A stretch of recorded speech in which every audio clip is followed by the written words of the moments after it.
ಉದ್ಘಾಟನೆಯನ್ನು ಉಸ್ತುವಾರಿ ಸಚಿವರಾದಂತಹ ರಮಾನಾಥ್ ರೈ ಅವರು ನೆರವೇರಿಸಿಕೊಟ್ಟಿದ್ರು. ಅದರ ನಂತರ ನಾವು 2017ರಲ್ಲಿ ಇದಕ್ಕೆ ಬೇಕಾದಂಥ ಯಂತ್ರೋಪಕರಣ, ರೈತರಿಗೆ ಬೇಕಾದ ಯಂತ್ರೋಪಕರಣಗಳನ್ನು ಬಾಡಿಗೆ ಕೊಡುವ ಕಾರ್ಯಕ್ರಮವನ್ನು ಶುರು ಮಾಡಿದ್ವಿ. ಹಾಗೆ 2018ರಲ್ಲಿ ಹಲಸಿನ ಮೌಲ್ಯವರ್ಧನೆ ಹಾಗೂ ಹಲಸಿನ ಜೊತೆಯಲ್ಲಿ ಬಾಳೆಕಾಯಿಯ ಮೌಲ್ಯವರ್ಧನೆಯನ್ನು ಪ್ರಾರಂಭ ಮಾಡಿದ್ವಿ. ಹಾಗೆ ಹಲಸನ್ನು ರೈತರಿಂದ ಖರೀದಿಸಿ ಅದನ್ನು ಮೌಲ್ಯವರ್ಧನೆ ಮಾಡಿ ಮಾರಾಟ ಮಾಡುವ ಕೆಲಸವನ್ನು ಪ್ರಾರಂಭ ಮಾಡಿದ್ವಿ.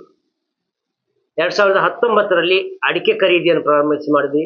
ಹಾಗೆ 2020ರಲ್ಲಿ ಠೇವಣಿ ಸಂಗ್ರಹ, 2021ರಲ್ಲಿ ಮೀನಿನ ಗೊಬ್ಬರ ಮಾರಾಟ, ಹಾಗೆ ಮರಗಳಿಗೆ ಔಷಧಿ ಬಿಡಲಿಕ್ಕೆ 2022ರಿಂದ ನಾವು ಅಡಿಕೆ ಕೌಶಲ್ಯ ಪಡೆ ಅಂತ ತಯಾರಿಸಿ ರಚಿಸಿ ಅದರಲ್ಲಿ ಕೆಲಸವನ್ನು ಮಾಡ್ತಾ ಬಂದಿದ್ದೀವಿ. ಹಾಗೆ ಅದರಲ್ಲಿ 3 ದೋಟಿಯಿಂದ ಪ್ರಾರಂಭ ಮಾಡಿ ಈಗ 30 ದೋಟಿಗೆ ತಲುಪಿದ್ದೇವೆ.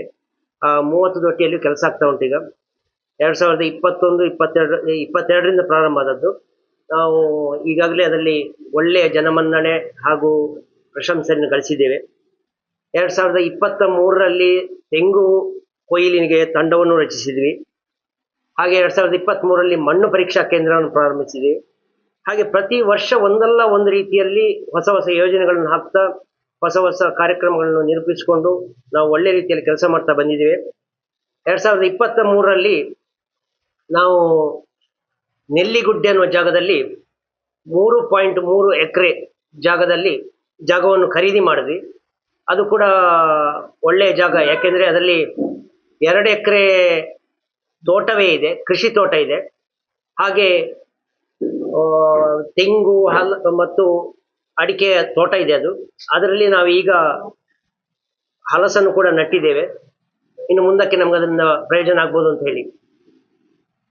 ಅಲ್ಲಿ 1 ಎಕರೆ ಜಾಗದಷ್ಟು ಕನ್ವರ್ಟೆಡ್ ಲ್ಯಾಂಡ್ ಇದೆ. ಅಲ್ಲಿ ಒಂದು 40-50 ಲಕ್ಷ ರೂಪಾಯಿ ಮೌಲ್ಯದ ಒಂದು ಅರ್ಧ ಕನ್ಸ್ಟ್ರಕ್ಷನ್ ಆದಂತಹ ಬಿಲ್ಡಿಂಗ್ ಇತ್ತು. ಅದರ ಜೊತೆಯಲ್ಲಿ ನಾವು ಹಾಗೆ ಪರ್ಚೇಸ್ ಮಾಡಿದ್ವಿ. ಪರ್ಚೇಸ್ ಮಾಡಿದ ನಂತರ ಈಗ ನಮ್ಮ ಎಲ್ಲ ಕಚೇರಿಯನ್ನು ಅಲ್ಲಿಗೆ ಶಿಫ್ಟ್ ಮಾಡಬೇಕು ಅನ್ನೋ ಉದ್ದೇಶದಿಂದ ಹೊಸ ನೂತನ ಕಟ್ಟಡವನ್ನು ಅಲ್ಲಿ ಕಟ್ಟಿದ್ದೇವೆ. ಎಲ್ಲ ಮೌಲ್ಯವರ್ಧನೆಯನ್ನು ಮಾಡಲಿಕ್ಕೆ ಅದೇ ಜಾಗ ಒಳ್ಳೆಯದು ಅಂತ ಹೇಳಿ ನಾವು ಅದನ್ನು ಸೂಕ್ತವಾಗಿ ಸೆಲೆಕ್ಟ್ ಮಾಡ್ಕೊಂಡಿದ್ದೀವಿ. ಅದಕ್ಕೆ ಬೇಕಾದ ತಯಾರಿಯನ್ನು ಮಾಡ್ಕೊಂಡಿದ್ದೀವಿ. ಹಾಗೆ ನಾಡ್ದು 1ನೇ ತಾರೀಕು, ಮೇ 1ನೇ ತಾರೀಕು ನಾವು ಅಲ್ಲಿ ನೂತನ ಕಟ್ಟಡದ ಉದ್ಘಾಟನೆಯನ್ನು ಮಾಡಬೇಕು ಅಂತಿದ್ದೀವಿ. ಆ ಉದ್ಘಾಟನೆಯನ್ನು ನೆರವೇರಿಸಿಕೊಡ್ಲಿಕ್ಕೆ ನಮ್ಮ ಒಡಿಯೂರು ಸ್ವಾಮಿಗಳಾದಂಥ ಗುರುದೇವಾನಂದ ಸ್ವಾಮಿಗಳು ಬರ್ತಾ ಇದ್ದಾರೆ.